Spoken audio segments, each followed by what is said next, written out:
ini sebelum ditutup dengan doa, kita ngaji bareng sedikit membedah tentang isi kandungan daripada kitab Manaqib Jawahirul Ma'ani.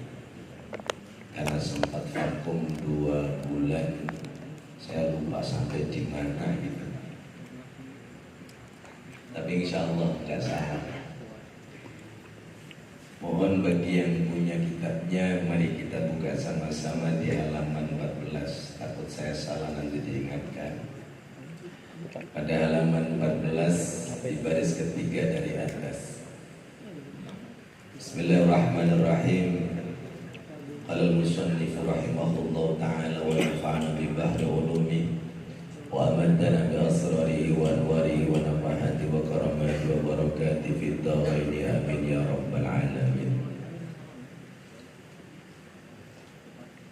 Wa kana radiyallahu yaqul la yasluhu li mujalasati al-'abdi ta'ala illa al-mutahharuna min rijzi zallat wa la ينبغي لفقير أن يتصدى ويتصدر لإرشاد الناس إلا أن أعطاه الله علم العلماء وسياسة الملوك وحكمة الحكماء وإياكم أن تحبوا أحدا أو تكرهوا إلا بعد رد أفعاله على الكتاب والسنة كي لا تحبوه بالهوى وتبغضوه بالهوى.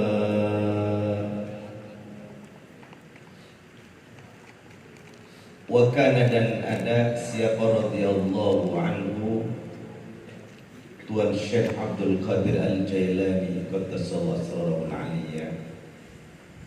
Yaqulu, beliau berkata memberikan nasihat untuk kita. Apa dawuh beliau? La yasluhu li mujalasatil haqq.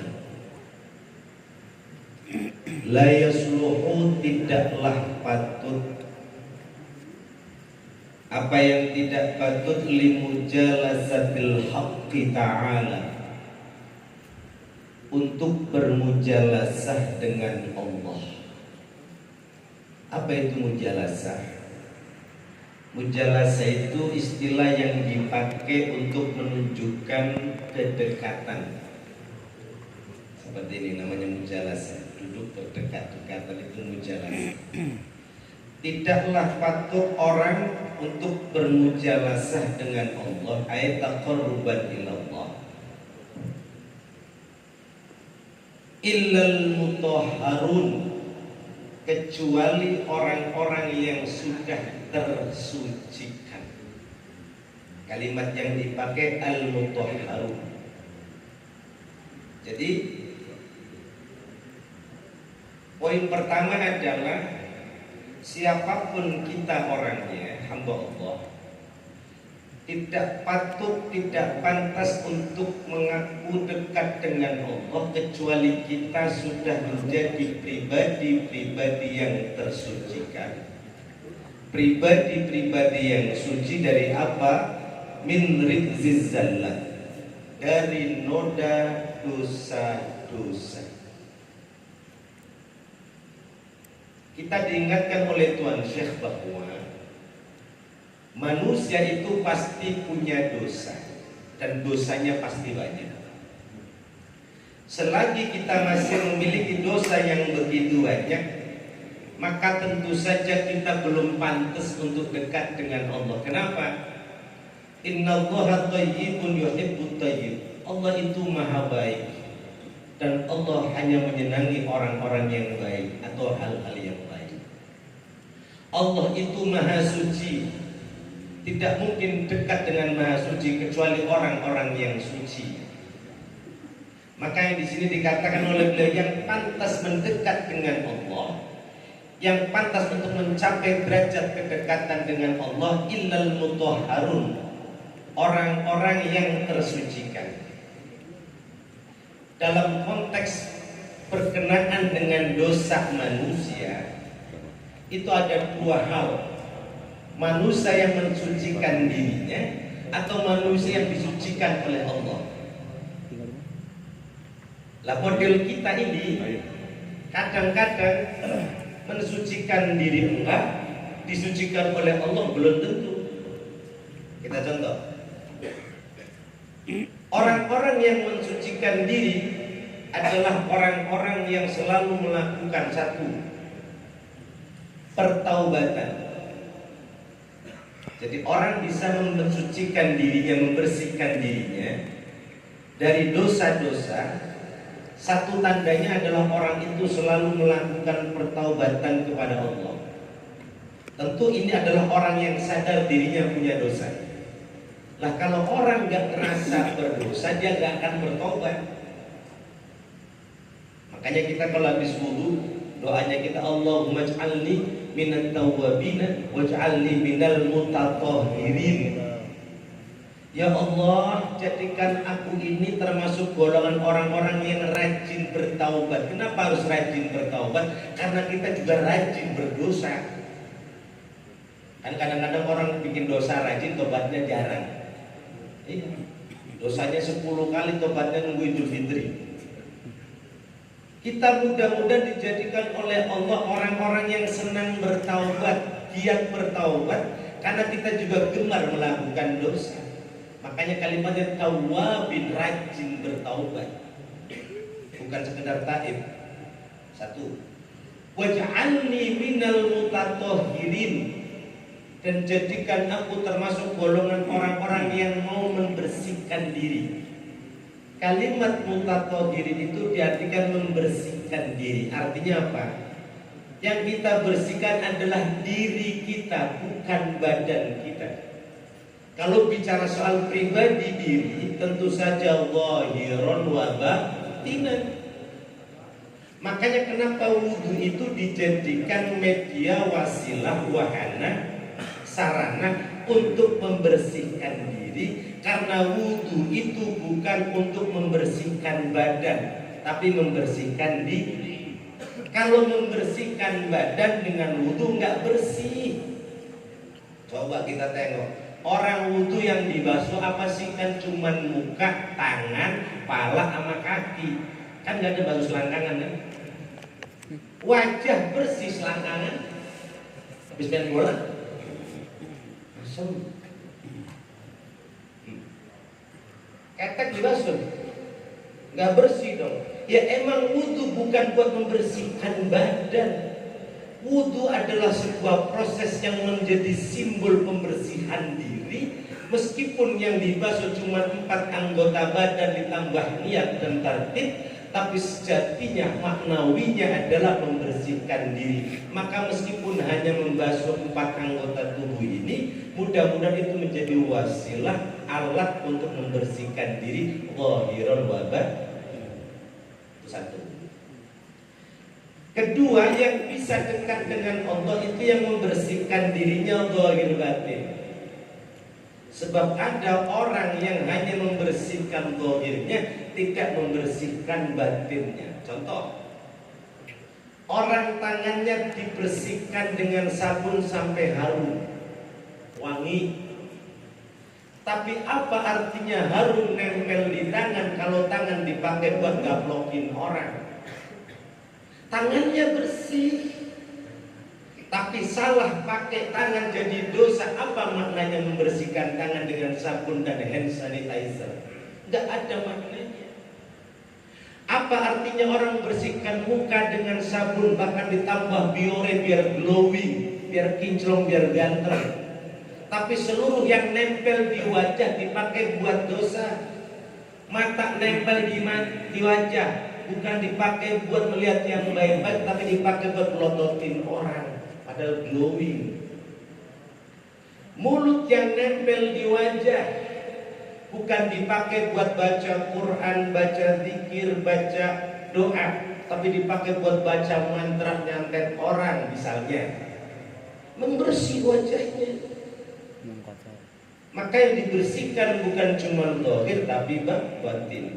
Itu yang dimaksudkan oleh Tuan Syekh, bahwa yang pertama, orang yang bisa dekat dengan Allah adalah al-mutahharun, Maknanya mutahharun itu ada kalanya orang yang membersihkan dirinya dari noda dan dosa, lantas kemudian oleh Allah dijadikan dirinya tersucikan. Satu.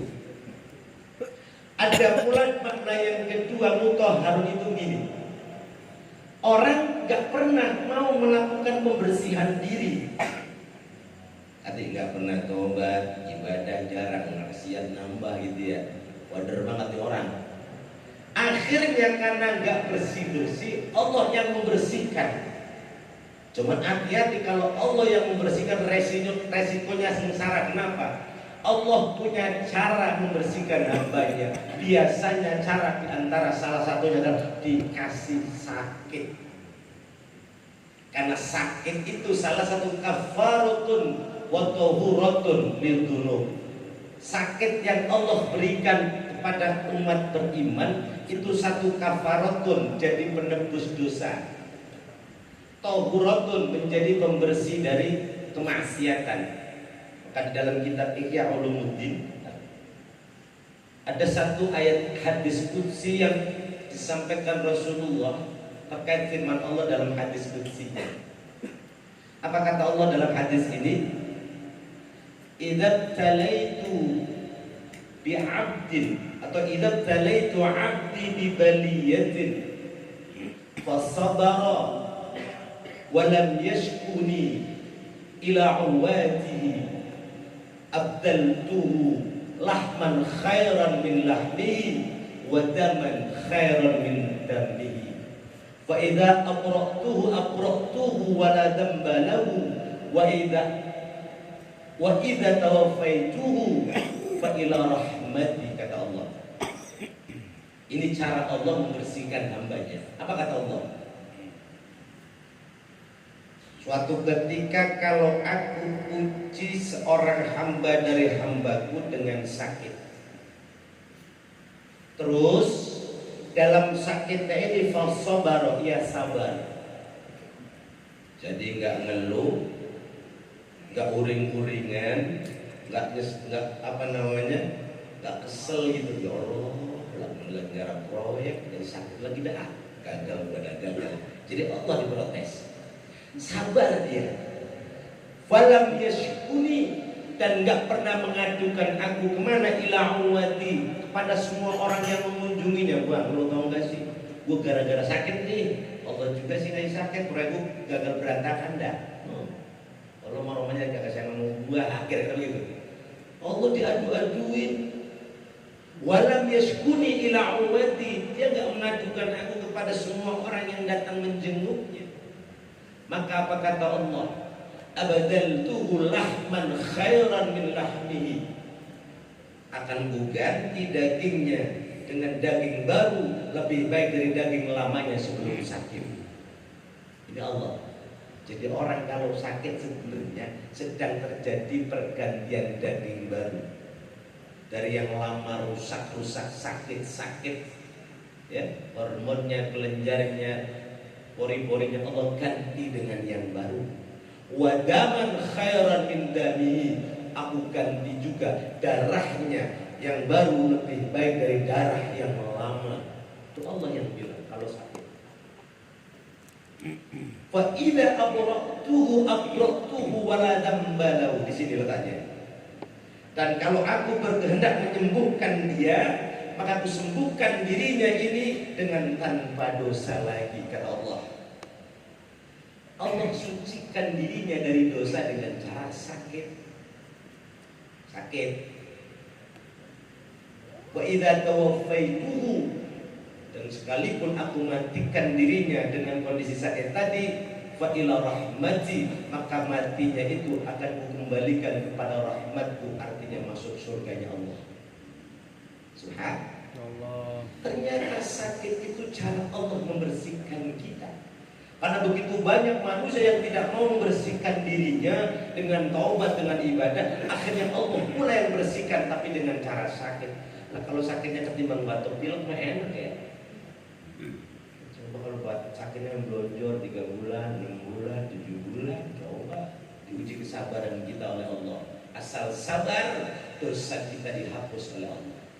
Artinya Orang yang melalui proses membersihkan dirinya atau dibersihkan oleh Allah, ini ada pintu masuk bagi dirinya untuk pantas mendekat ke Allah, limujalasatil haqqi. Kenapa? Karena ia termasuk al-mutahharuna min rijziz zallat. Inspirasi yang pertama buat kita semua, kalau pengen diakui dekat oleh dengan Allah, tak perlu ngaku-ngaku dekat. Yang penting kita bersihkan diri kita. Semakin bersih kita, semakin terbuka pintunya untuk bisa dekat dengan Allah. Karena Allah tidak mungkin menerima orang yang kotor. Analoginya atau perumpamaannya, jangankan dengan Allah yang maha suci. Sekarang kita kalau mau ketemu Pak Camat saja, habis dari Comberan kita belepotan gitu ya ke kantor camat, tok tok tok. Jangankan sekcam ya, security juga siapa yang begitu.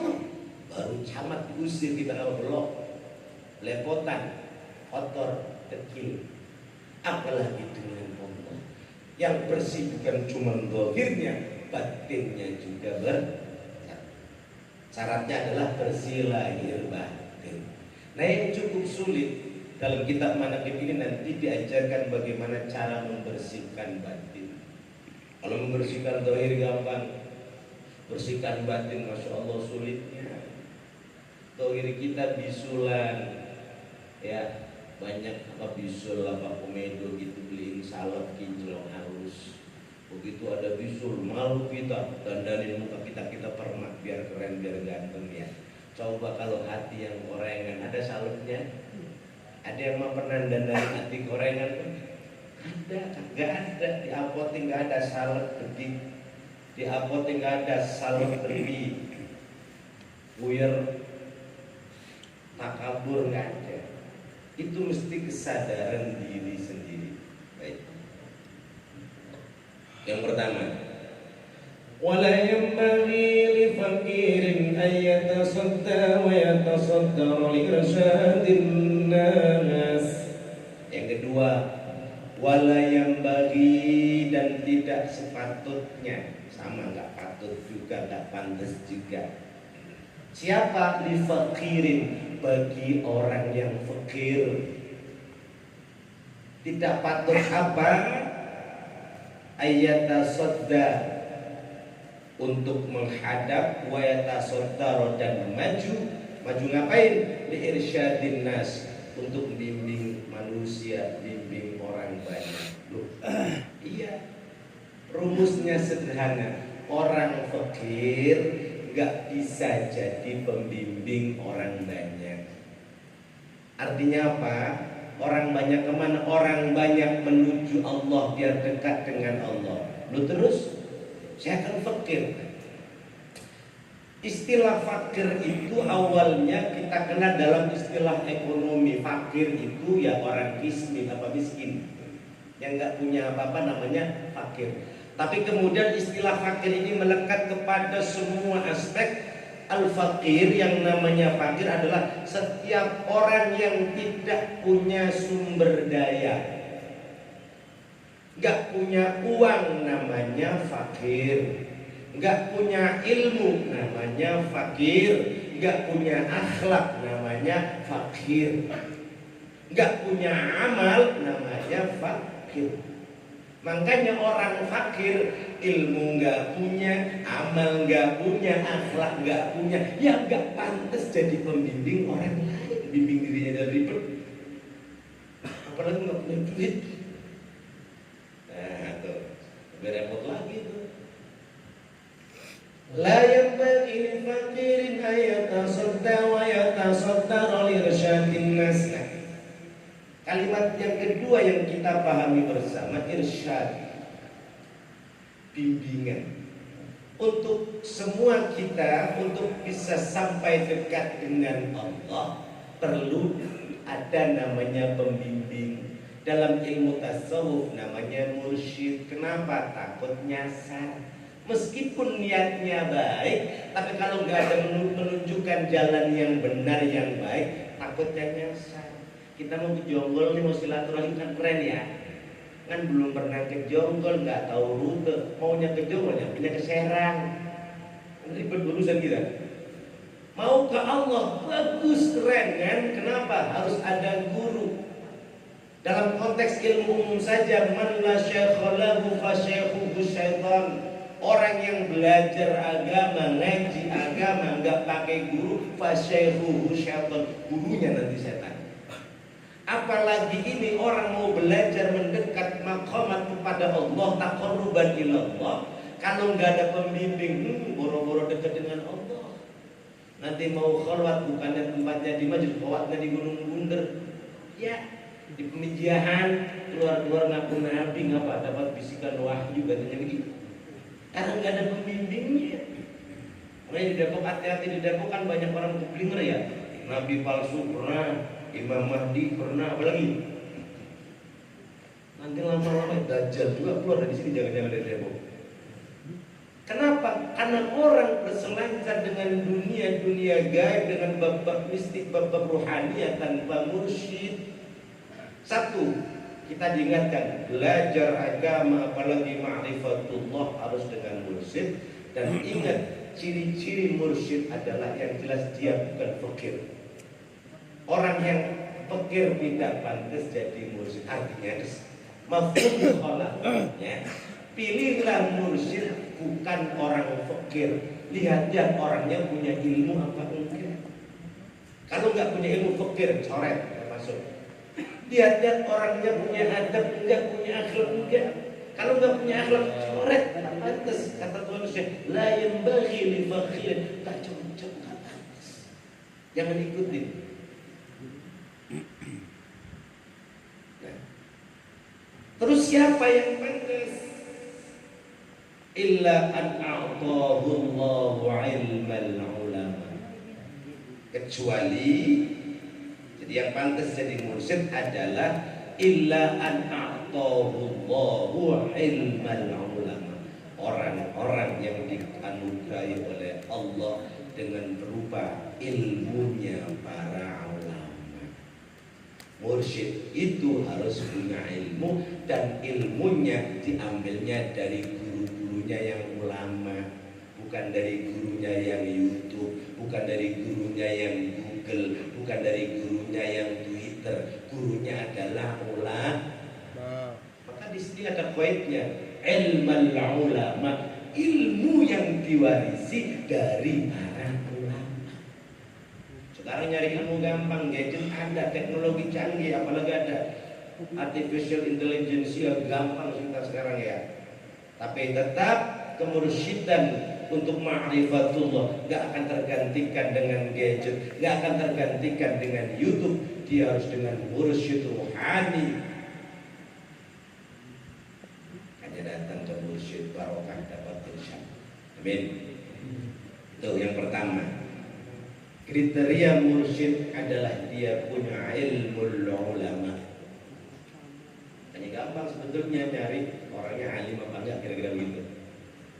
Dan hari ini gampang pengakuan keilmuan seseorang dari ulama lainnya ketahuan sekarang. Yang kedua, wasiyasatul muluk. Dan orang ini juga dianugerahi oleh Allah kemampuan siyasatul muluk. Apa siyasatul muluk? Siasat itu politik, muluk itu penguasa. Artinya orang ini memiliki otoritas kekuasaan, dalam arti punya power. Ya kan kita kalau nggak punya power, nyuruh orang siapa dulu, kan gitu ya. RT bukan, RW bukan, nyuruh gua, kan begitu. Orang yang jadi mursyid juga harus punya power. Nah, itu menjadi syarat. Artinya apa? Karena di sanalah kemudian ada kekuatan yang akan bisa membimbing orang lain.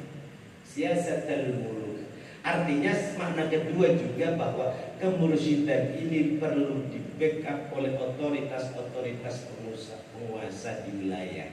Makanya kayak ini Yayasan Basri ini kan penguasa Takos, ini akan selalu membackup kegiatan-kegiatan thariqah dan tasawuf dalam rangka mengajak orang banyak dekat dengan Allah. Itu perlunya lingkungan aparat birokrasi membantu aktivitas model-model ini. Alhamdulillah di Indonesia nggak dibubarin lagi. Ya Allah, mana kibar di Saudi? Baru ngelatih kan udah bubar musyrik kita begitu. Iya. Coba kalau kita orang berangkat haji, mana kibar pinggir jalan kalau nggak di bubarin. Di kita manakib jangankan jam 10, sampai jam 3 nggak ada yang bubarin. Iya kan? Alhamdulillah. Itu siasat terburuk penting untuk berlangsungnya bimbingan umat menuju dekat dengan Allah. Dan yang terakhir kata beliau, modal terakhir untuk mursyid apa? Wa hikmatal hukama. Orang ini juga harus dianugerahi oleh Allah atau memiliki kemampuan yang Allah berikan berupa hikmatal hukama. Apa hikmah?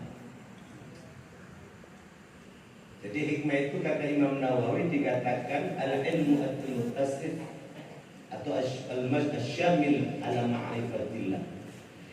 Hikmah itu adalah sebuah sikap wise bijaksana yang dipenuhi dengan pengetahuan ma'rifatullah. Makanya hikmah itu diartikan kearifan. Kenapa kearifan? Karena ujungnya pasti hikmatul hukama, kearifan hukama. Siapa hukama? Hukama itu al-arifin billah. Orang-orang yang punya ma'rifat ke Allah, maka ilmunya ilmu ma'rifat, garis miring hikmah. Jadi kalau ada istilah hukama itu untuk menunjuk ulama itu ada namanya fuqaha. Fuqaha itu golongan alim-alim yang ilmu fikihnya keren. Ya, al-muta'ammik fil fikih. Lah kalau hukama itu ulama-ulama yang punya keistimewaan di bidang ma'rifatullah, biasanya mursyid thariqah, ahli tasawuf, itu namanya hukama. Lah ada lagi ulama kelas paling tinggi, gabungan antara dirinya menjadi seorang faqih dan dirinya menjadi seorang hakim. Dia masuk kategori fuqaha, dia masuk kategori hukama, biasanya disebut dengan kubara, ulama-ulama besar, ahli fikih, fikihnya jago, ahli tasawuf, tasawufnya keren, itu namanya kubara. Nah, setidaknya orang yang pantas kita jadikan mursyid pembimbing kita adalah orang ini alim tentang bagaimana cara mendekatkan diri kepada Allah, tangga-tangga yang harus dijalani untuk ma'rifatullah. Dia contohkan dalam kehidupannya, diajarkan keilmuannya agar semua yang hadir menjadi murid-muridnya semakin hari semakin dekat dengan Allah. Hanya pantas dijadikan mursyid. Maka sekali lagi, orang fakir ilmu ma'rifat enggak punya, ilmu fikih babar belas enggak tahu, ya, adab enggak jelas, ya sudah. Makanya itu kata kunci dari Tuan Syekh, hati-hati pilih mursyid. Kalau dalam sisi keilmuan dia harus punya 3. Pertama, ilmu ulama, yang kedua siasatul muluk wa hikmatul hukam. Dan sebagai penutup, mari kita simak kata kunci berikutnya. Wa iyyakum an tuhibbu ahadan aw takrahu illa ba'da radiyallahu 'ala al-kitab wa sunnah. Wa iyyakum, hati-hati saudara-saudaraku kalian semuanya. Hati-hati kenapa? An tuhibbu ahadan. Sekiranya kalian menyenangi seseorang, aw takrahu, atau sekiranya kalian membenci seseorang. Hati-hati, jangan pernah sembarangan senang, jangan asal benci, jangan asal senang, jangan asal benci. Ada standar ukuran kapan saatnya benci, kapan saatnya senang, dengan landasan apa benci, dengan landasan apa senang. Beliau katakan illa ba'da ardi af'alihi alal kitab wa sunnah. Setelah kau perhatikan, engkau cocok-cocokkan, engkau sinkronkan perbuatan-perbuatan orang itu terhadap Quran dan Sunnah. Jadi misalnya ada orang, kelakuannya kita lihatin cocok-cocok. Nah, ini ngerti Quran, ini bagus akhlaknya. Cocok nggak kok cocok sama Quran? Kelakuannya santun, akhlaknya baik, kok cocok. Pantaslah kira-kira saya senang sama dia, jadi CS nggak apa-apa.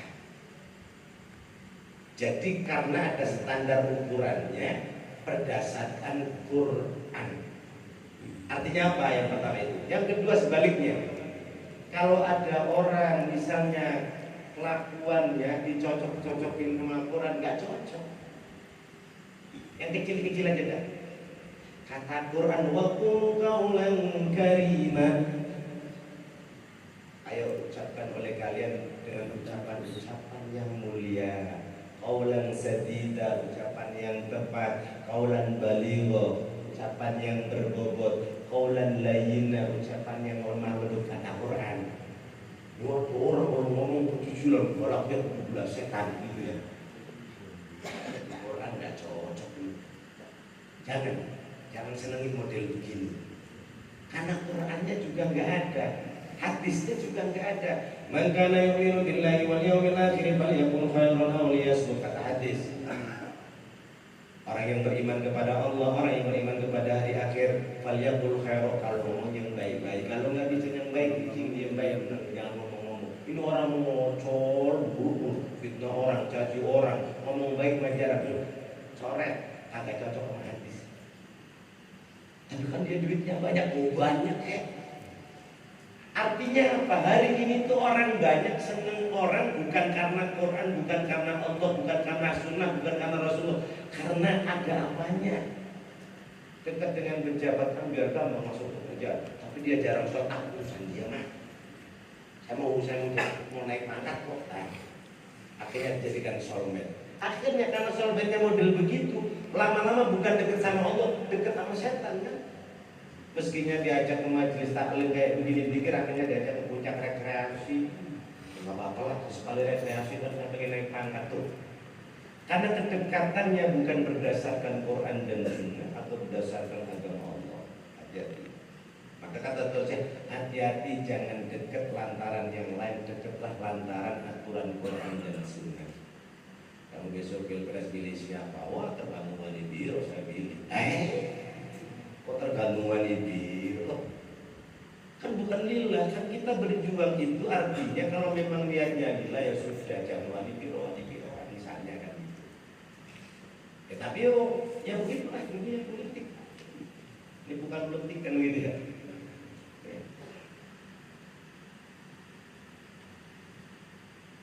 Kenapa harus disinkronkan dengan Quran dan Sunnah? Terakhir kata beliau, kaila tuhibbu bil hawa wa tabghadu bil hawa, agar kalian tidak menyenangi orang itu karena hawa nafsumu, karena kepentinganmu, karena seleramu, karena modusmu, karena motifmu. Harus murni karena Allah. Al-hubbu fillah wa tabghadu bil hawa, dan agar kamu juga tidak membencinya karena nafsumu, karena egomu, karena sentimenmu, karena bencimu, karena perasaanmu. Mestinya kamu benci dia karena memang kelakuannya nggak sesuai dengan syariat Islam, tidak sesuai dengan aturan Allah.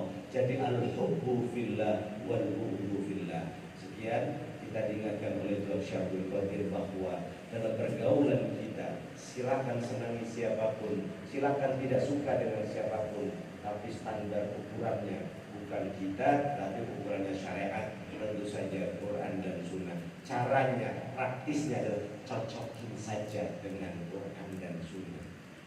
Tapi repot juga sih kalau ngaji Quran 2 rakaat, dia mau cocokin ya.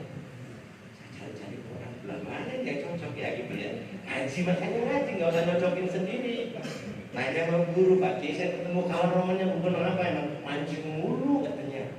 Cocok gak? Kalau saya cek Quran, nggak ada tukang mancing di Quran ya. Udah gue cari tukang mancing juga kan nemu.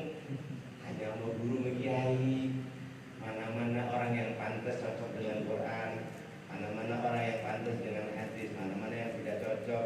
Kalau ngaku sendiri nggak juga belum. Nanya sama Mur, sih begitu maksudnya. Maka sering-sering ngaji, sering-sering mana gibah, sering-sering ke majelis ta'lim. Wallahu muwaffiq ila aqwamit thoriq. Wassalamualaikum warahmatullahi wabarakatuh. Waalaikumsalam.